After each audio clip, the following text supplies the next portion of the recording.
मित्रों नमः शिवाय। मैं ज्योतिष दैवज्ञ पंडित देवेंद्र द्विवेदी शहडोल मध्य प्रदेश से। मित्रों, हर व्यक्ति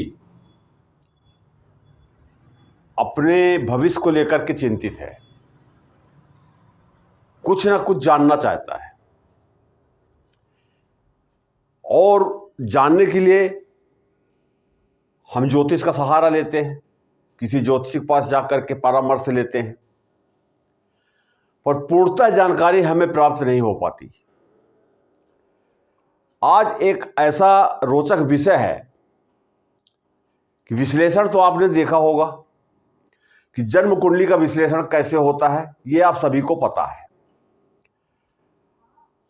आपकी ही जन्म कुंडली का विश्लेषण अष्टक वर्ग से, जो एकदम सटीक सही मार्गदर्शन देता है, हमें पता चल जाता है कि हमें क्या करना चाहिए।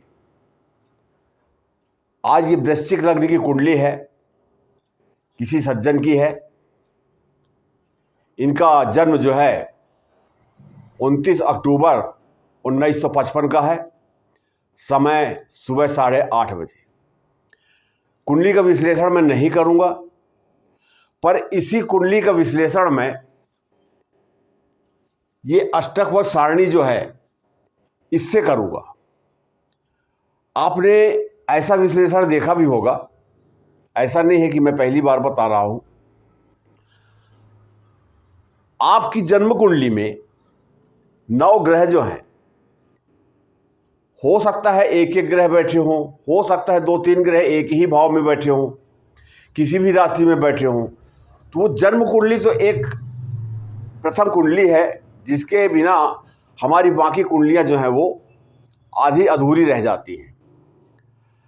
और हम जब ये जानना चाहते हैं कि भविष्य हमारा कैसे होगा, कौन सा ग्रह हमें कैसा फल देगा, तो हमें अष्टक वर्ग सारणी में जाना पड़ता है। वहां से हमें प्राप्त होता है, ज्ञान होता है कि हमें क्या करना चाहिए। जन्म से लेकर के अंतिम समय तक व्यक्ति के जीवन में किसी न किसी ग्रह की महादशा, अंतरदशा, प्रत्यंतर दशा चलती रहती है, जो जन्म कुंडली के आधार पर है। और वो जो महादशाएं, अंतरदशाएं होती हैं, वो हमारे जीवन में स्थायी रूप से प्रभावित होती हैं, हमें शुभ या अशुभ फल प्रदान करते हैं। उसके बाद गोचर कुंडली आती है। तो गोचर जो वर्तमान समय में ग्रहों का जो गोचर हो रहा है, जो ग्रह चलायमान है, उनकी स्थिति हमारे जीवन में क्या होगी, क्योंकि ग्रह गोचर जो है कम समय के लिए होते हैं। तो ऐसी स्थिति में वो मान लीजिए सूर्य 1 महीना, बुध 22 दिन, शुक्र 25 दिन, मंगल 40-42 दिन, इस प्रकार से इनका गोचर होता है एक राशि में। पर ये उतने समय भी आकर के और सब कुछ प्रदान कर देते हैं। जन्म कुंडली में क्या देखते हैं हम कि कौन सा ग्रह कहां बैठा हुआ है, किसकी महादशा, किसकी अंतरदशा चल रही है, कितने डिग्री का है, ये सब हम देखते हैं। फिर दूसरी तरफ हम देखते हैं कि कोई अच्छा योग बना हुआ है या अशुभ योग बना हुआ है। जन्म कुंडली के आधार पर हम रत्न धारण करते हैं, मंत्र जाप करते हैं, अनुष्ठान करवाते हैं, ग्रहों की शांति करवाते हैं, पूजा पाठ करते हैं, आदि आदि। जन्म कुंडली में जो ग्रह होते हैं, किसी न किसी भाव में, किसी न किसी राशि में बैठे हुए होते हैं। संकेत के अनुसार मैं बता रहा हूं कि जैसे ये वृश्चिक लग्न की कुंडली है, इसमें द्वादश भाव में सूर्य, शुक्र, शनि बैठे हुए हैं स्थायी रूप से। और जब इनकी महादशा, अंतरदशा, प्रत्यंतर दशा आएगी, तो ये ग्रह अशुभ फल देंगे, क्योंकि ये अशुभ भाव में बैठे हैं, व्यय भाव में, खर्च के भाव में। इसी प्रकार से गुरु यहां पर बैठे हैं दशम भाव में, मित्र की राशि सिंह राशि में बैठे हैं, ये अच्छा फल देंगे कि कर्म क्षेत्र में बैठे हैं और मित्र की राशि में बैठे हैं। इसी प्रकार से केतु यहां पर बैठे हैं सप्तम भाव में, राहु यहां पर प्रथम भाव में, तो तो ये ग्रहों का जो गोचर होता है, ग्रहों का जो महादशा अंतरदशा होता है, तो जन्म कुंडली के आधार पर हम देखते हैं। यहां पर सबसे महत्वपूर्ण बात आ जाती है कि जन्म कुंडली में जब हम ग्रहों को देखते हैं तो उनके बल को देखते हैं, अंश बल को, कि ये 6 डिग्री से कम है कि 6 से 12, 12 से 18, कितने डिग्री का है। उसके अनुसार हम अनुमान लगाते हैं कि ये ग्रह हमें शुभ फल दे रहा है या अशुभ फल दे रहा है, कितने प्रतिशत में देगा। लेकिन पूरी जानकारी इसकी जो है यहां पर प्राप्त होती है।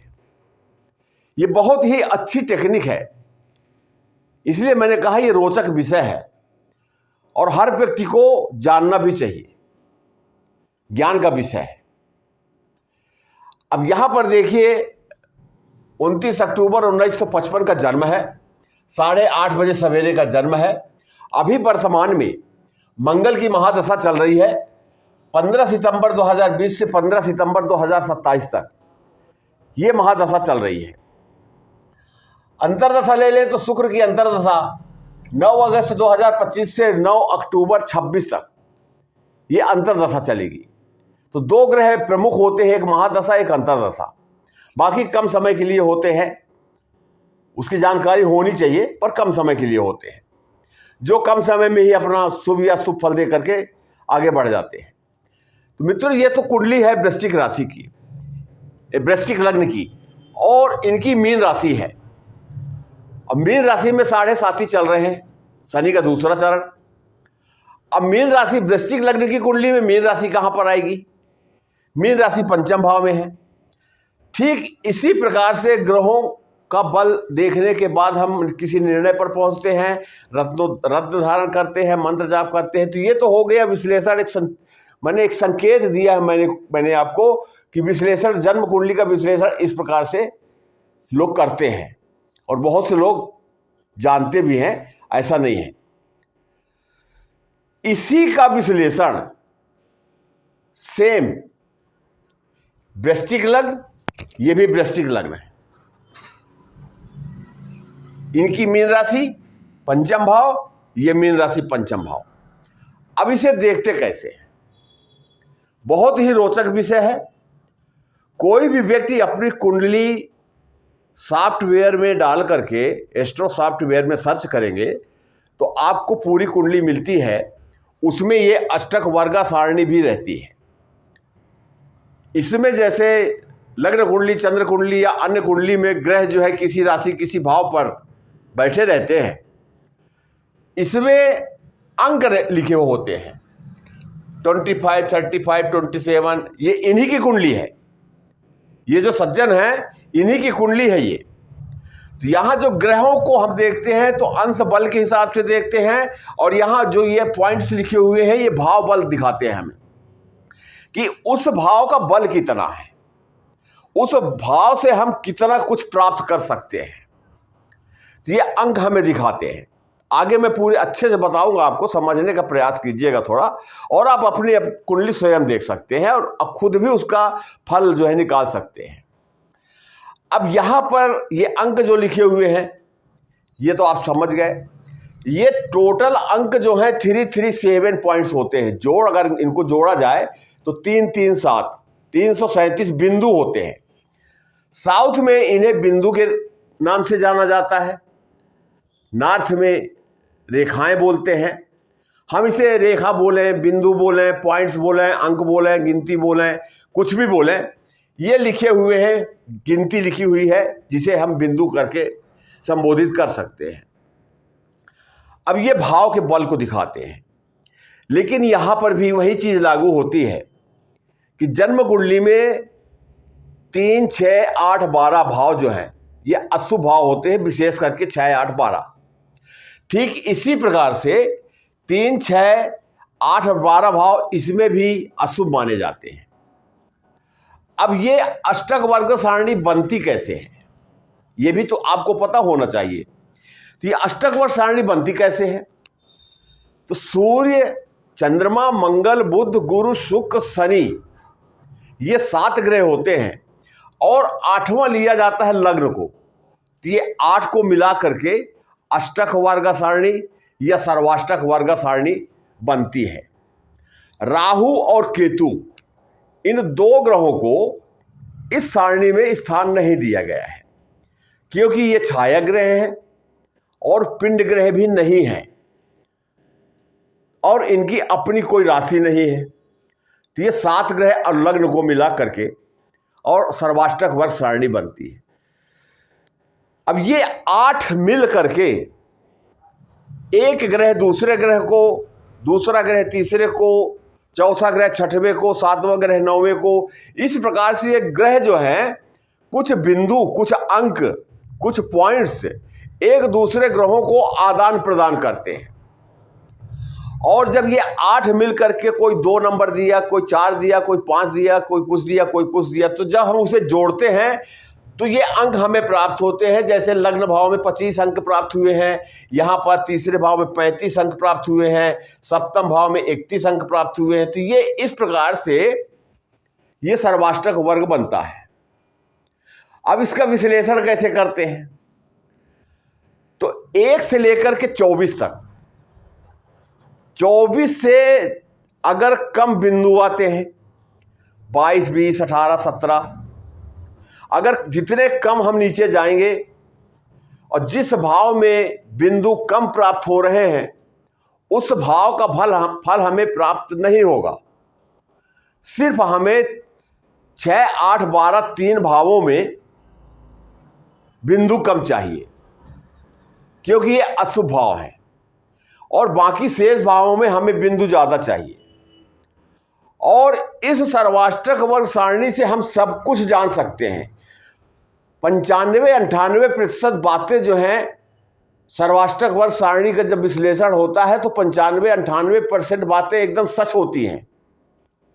आदमी के ऊपर वो बातें होती हैं, उसका स्वास्थ्य कैसा होगा, पर्सनालिटी कैसी होगी, धन कैसा होगा, कुटुंब कैसा होगा, जीवन में परिश्रम कितना करना पड़ेगा, गाड़ी घोड़ा बंगला मकान वाहन सुख सुविधाएं कैसी होंगी, हम जन्म स्थान में काम करें कि बाहर काम करें, विद्या बुद्धि संतान, शेयर मार्केट लॉटरी, प्रेम संबंध, प्रेम विवाह, लव मैरिज, शेयर मार्केट, बड़े पर्दे के कलाकार, छोटे टीवी के कलाकार, गीतकार, संगीतकार, लेखक, भौतिकता का जीवन, सुख सुविधाएं, रोग, कौन से रोग से हम पीड़ित होंगे, शत्रुता होगी नहीं होगी, कर्ज से तो हम परेशान नहीं होंगे, हमारा दाम्पत्य जीवन कैसा होगा, हमारी आयु कितनी होगी, हम किस क्षेत्र में काम करेंगे, सामाजिक प्रतिष्ठा होगी नहीं होगी, हम मेहनत करेंगे तो उसका फल हमें कितना प्राप्त होगा, मासिक आय, हमारी वार्षिक आय, ये जीवन भर में हम कितनी आय कर पाएंगे, व्यय कितना कर पाएंगे, जन्म कुंडली में सबसे ज़्यादा खराब ग्रह कौन सा है, हम नौकरी करें या व्यवसाय करें, धर्म अर्थ काम मोक्ष, 50 प्रश्न हैं जो हम जन्म कुंडली से देखते हैं और वही प्रश्न यहाँ से देखते हैं। जन्म कुंडली में ग्रहों की महादशा अंतरदशा के अनुसार हम देखते हैं, यहाँ पर पॉइंट्स बिंदु के हिसाब से देखते हैं। अब यहाँ पर हम ये कोई ग्रह यहाँ पर अंकित नहीं है, सिर्फ बिंदु हैं। तो यहाँ तक आप शायद मेरी बात समझ गए होंगे कि हम इसका विश्लेषण कैसे करते हैं। तो सबसे पहले हम बात करते हैं, एक एक भाव की बात करते हैं कि यहाँ पर 24 से लेकर के 1 तक अगर बिंदु कम आते हैं तो हमारी समस्याएं उस भाव से संबंधित बढ़ती चली जाएंगी। जैसे यहाँ पर 25 है, ये 24 से 1 ज़्यादा है, 24 और 28 के बीच में सामान्य स्थिति होती है, ना हम ज़्यादा आगे विचार करेंगे ना ज़्यादा सोचेंगे, ये हमारी स्थिति रहेगी, हमारा स्वास्थ्य सामान्य रहेगा, कोई लंबी बीमारी से हम ग्रसित नहीं होंगे। यहाँ पर देखिए, यहाँ पर भी द्वितीय भाव, ये धन का भाव है, 25% है, तो ये भी 24 से 1 ज़्यादा है। ये इन्हीं महानुभाव की कुंडली है, इसका विश्लेषण बता रहा हूँ मैं। तो ये 25% है, तो इसका मतलब हुआ कि धन हमारे पास बहुत ज़्यादा नहीं होगा, बैंक बैलेंस बहुत ज़्यादा नहीं होगा, कुटुंब परिवार सामान्य रूप से जैसा चलता आ रहा है वैसे चलता रहेगा। वाणी हमारी सामान्य रहेगी, हमेशा बोलचाल की भाषा में हम ठीक ठाक रहेंगे, खाने पीने के शौकीन रहेंगे। अब ये तीसरा भाव है, ये अशुभ भाव भी माना जाता है, लेकिन नेम एंड फेम का भी भाव है।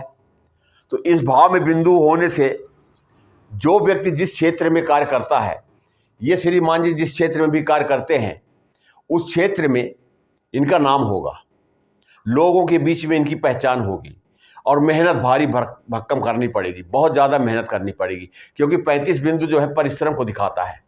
ये 28 प्लस हो गया, 28 से ऊपर जितना जाएगा उतने ज़्यादा हमको उस भाव से संबंधित फल प्राप्त होंगे। तो ये भाव जो परिश्रम का भाव है, तो ये भाव का फल जो है मेहनत ज़्यादा करवाएंगे, पर नाम और प्रतिष्ठा भी बढ़ेगी।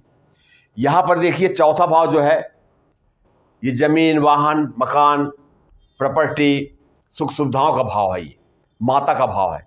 ये चौथे भाव में 27 है। 27 का मतलब हुआ कि हमारे पास मकान तो अपना होगा, पर सामान्य रूप से होगा, कोई बंगला जैसे नहीं होगा। गाड़ी होगी लेकिन बहुत ज़्यादा महंगी गाड़ी नहीं होगी। सुख सुविधाएं होंगी, सामान्य स्तर में होगी। माने एक सामान्य व्यक्ति का जो जीवन कटता है वैसा ही सुख सुविधाएं इनको प्राप्त है और हैं भी। अब यहाँ पर देखिए ये पंचम भाव, इसे विशेष रूप से समझने का प्रयास कीजिएगा। पंचम भाव में मीन राशि है। मीन राशि ये 23 बिंदु है। तो ये 23 बिंदु, ये 24 से एक कम हो गया, और भी कम हो सकता था, पर यहाँ पर बिंदु ज़्यादा होने थे, कम से कम 28 बिंदु। 28 से भी ज़्यादा अगर होता तो फिर एक गलत प्रभाव हो जाता है व्यक्ति के जीवन में। तो ये जो है 23 बिंदु है। तो 23 बिंदु ये पंचम भाव है, ये विद्या बुद्धि संतान का भाव है। तो शिक्षा इनकी हायर सेकेंडरी 12th ये मान लीजिए आप सामान्य रूप से। संतान के पक्ष से सामान्य रूप से इनको सुख प्राप्त होगा, संतान कम होगी। बुद्धि इनकी सामान्य रूप से रहेगी, लेकिन जब भी सोचेंगे अच्छा सोचेंगे, क्योंकि पंचम भाव त्रिकोण का भाव है और गुरु की राशि यहाँ पर बैठी हुई है और शनि महाराज यहाँ पर बैठे हुए हैं। हम गोचर की भी बात करेंगे बाद में। तो शनि महाराज अभी यहाँ पर बैठे गोचर कर रहे हैं। चलिए, अब यहाँ पर 26 बिंदु है, रोग शत्रु कर्जा। अच्छी बात है कि 24 से थोड़ा 24 और 28 के बीच में है, तो इनको जो है कभी कभी कर्ज लेना पड़ता है, लेकिन वो कर्ज दे भी देते हैं। सरकारी नौकरी का योग इनको नहीं बनेगा, सामान्य नौकरी मिल सकती है, छोटी मोटी नौकरी प्राप्त हो सकती है, पर बड़ी नौकरी की लालसा अगर मन में है तो नहीं होगी, और नहीं भी हुई है। यहाँ देखिए सप्तम भाव, ये दाम्पत्य जीवन पार्टनरशिप का भाव है। ये पार्टनरशिप में काम करेंगे तो सफलता प्राप्त करेंगे, किसी और के नाम से काम करेंगे तो सफलता प्राप्त करेंगे। पर दाम्पत्य जीवन में यहाँ 25 बिंदु हैं और यहाँ 31 बिंदु हैं, 6 का अंतर है। तो दाम्पत्य जीवन में थोड़ा खींचतान चलती रहेगी। अब यहाँ पर 33 बिंदु है, अष्टम भाव आयु और मृत्यु का भाव है।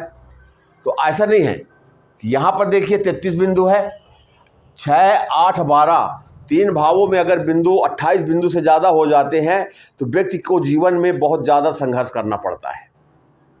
पर यहाँ एक ही भाव में है तो संघर्ष तो होगा, लेकिन उसमें सफलता भी प्राप्त होगी, आयु अच्छी लंबी होगी, कोई दिक्कत नहीं है। अब यहाँ पर देखिए नवम भाव जो है 34 पॉइंट से यहाँ पर बिंदु है। अब 34 बिंदु जो हैं 28 से ज़्यादा है, माने ये कहा जा सकता है कि ये जो सज्जन हैं ये भाग्य के बली हैं। इनको जो कुछ भी वर्तमान जीवन में प्राप्त हो रहा है ये पिछले जन्म के कर्मों का फल इनके भाग्य से इन्हें प्राप्त हो रहा है, और सब कुछ प्राप्त होगा, क्योंकि 34 बिंदु है। ये जैसा विचार करेंगे, जैसा सोचेंगे, इनका भाग्य साथ देगा और ये उस वस्तु को प्राप्त कर लेंगे, उस सुख सुविधाओं को प्राप्त कर लेंगे, उस स्थान को प्राप्त कर लेंगे। अब यहाँ पर 37 है, ये कर्म क्षेत्र है। अब यहाँ पर एक बहुत ही माने रोचक बातें होंगी।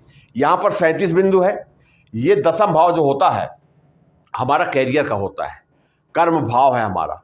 यहाँ राजनीति को देखा जाता है, बड़े उद्योगपति हैं, सामाजिक प्रतिष्ठा है और बड़े व्यापार जो हैं उसका विश्लेषण होता है। यहाँ 37 बिंदु है, बहुत अच्छा है। यहाँ भाग्य साथ दे रहा है 34, यहाँ 37 बिंदु कर्म क्षेत्र। तो ये काम तो बहुत करेंगे, कई प्रकार के काम करेंगे ये, लेकिन जितना काम के अनुसार जितना इनको फल मिलना चाहिए खासकर आर्थिक रूप से, वो प्राप्त नहीं होगा, क्योंकि एकादश भाव में 23 बिंदु हैं। नेम एंड फ्रेम तो इनको मिल जाएगा, सामाजिक प्रतिष्ठा मिल जाएगी। जैसे एक उदाहरण के लिए अन्ना हजारे, अन्ना हजारे का सामाजिक प्रतिष्ठा पूरा विश्व जानता है। अन्ना हजारे को हमारे पूर्व राष्ट्रपति अब्दुल कलाम जी पूरा विश्व जानता है।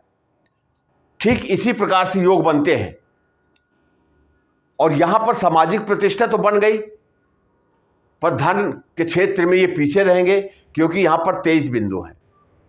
ये इच्छा पूर्ति का भी भाव है। 24 से 28 अगर होता तो सामान्य स्थिति होती, पर इनके मन में अगर कोई बात आएगी कि मैं ऐसा कर लेता वैसा कर लेता, तो ये भाग्य इनका जरूर साथ देगा, भाग्य के बल पर ये प्राप्त कर लेंगे, पर इस बिंदु के अनुसार, इस भाव के अनुसार इनको फल प्राप्त नहीं होगा। ये 10वां भाव है, यहाँ 18 बिंदु है, बहुत बढ़िया है। मैं 6, 8 और 12 3 जगह बताया हूं कि बिंदु यहाँ पर कम होने चाहिए। उसका कारण है कि जैसे ये 6ठा भाव है, 6ठा भाव जो है रोग शत्रु कर्जा का भाव है और नौकरी का भाव है। तो 24 से जितना नीचे रहेगा आदमी स्वस्थ रहेगा। छोटी मोटी बीमारियां आ सकती हैं, 2-4 दिन 6 दिन की खांसी सर्दी फीवर इस टाइप की समस्या आ सकती है, पर किसी लंबी बीमारी से व्यक्ति ग्रसित नहीं होता है।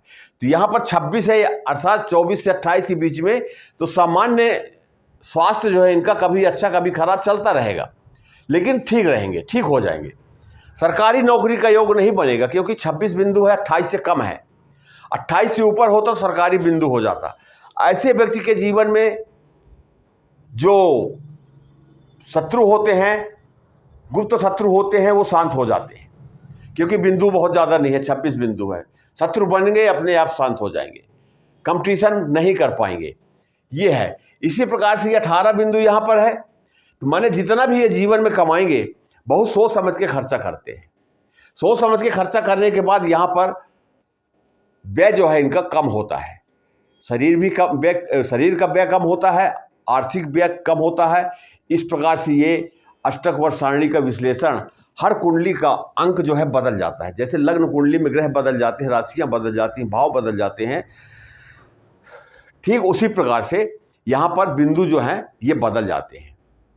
अब हमें देखना कैसे है कि अभी जैसे मंगल की महादशा इनकी चल रही है। मंगल की महादशा 15 सितंबर 20 से 15 सितंबर 27 तक।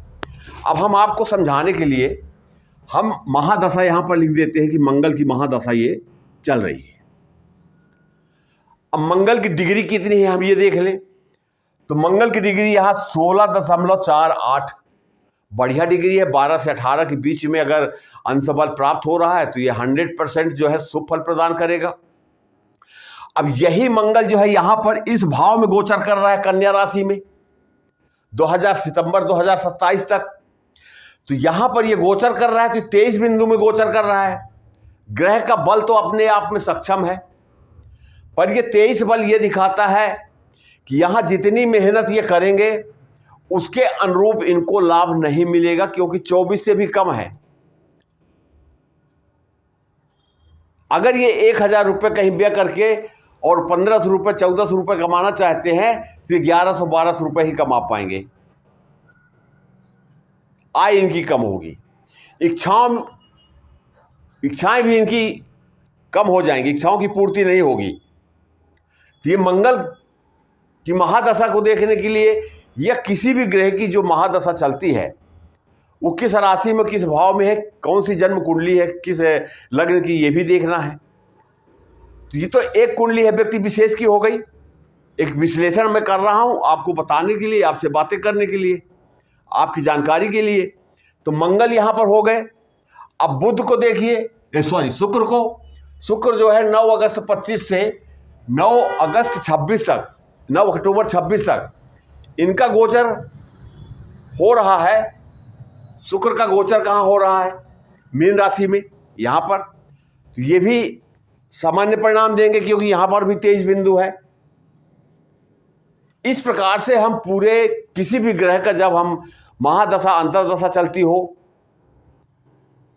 या गोचर में कोई ग्रह जैसे चल रहे हैं, जैसे शुक्र में अभी जो है मीन राशि में शनि चल रहे हैं, 14 तारीख से सूर्य भी आ जाएंगे, तो ये गोचर में हो गए, तो उनका फल हमको देखना है। तो ये बिंदु के हिसाब से हम देखेंगे कि ये कितना फल देंगे हमको। जैसे हम यहाँ पर मंगल का देख रहे हैं वैसे यहाँ पर देखेंगे। तो ये एक रोचक विषय है।